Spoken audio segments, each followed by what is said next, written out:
আসসালামু আলাইকুম। মেধাকে উজ্জীবিত করি, আলোকিত সমাজ করি।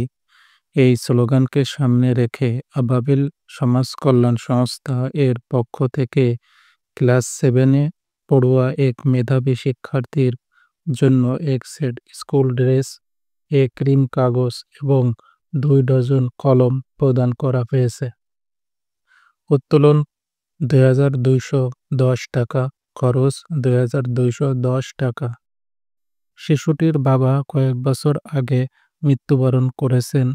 মা ও বড় বোনকে নিয়ে ৩ সদস্যের এই পরিবারটি চরম আর্থিক সংকটের মধ্য দিয়ে দিন যাপন করছে।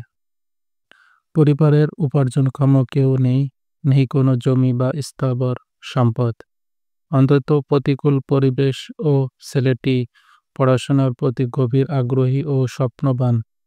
সীমাহীন কষ্টের মাঝেও তাদের মা সন্তানদের শিক্ষাজীবন চালিয়ে নিতে নিরলস চেষ্টা করে যাচ্ছেন। তাদের দৃঢ় মনোভাবই প্রমাণ করে দারিদ্র্য থাকলেও তাদের স্বপ্ন থেমে নেই। এই সংগ্রামী পরিবারের পাশে দাঁড়াতে পেরে আবাবিল সমাজ কল্যাণ সংস্থা অন্তত আনন্দিত ও গর্বিত। মানবিক কাজের সঙ্গে যুক্ত থাকতে এবং সংগঠনের সকল আপডেট পেতে আবাবিল সমাজ কল্যাণ সংস্থা এর সাথেই থাকুন।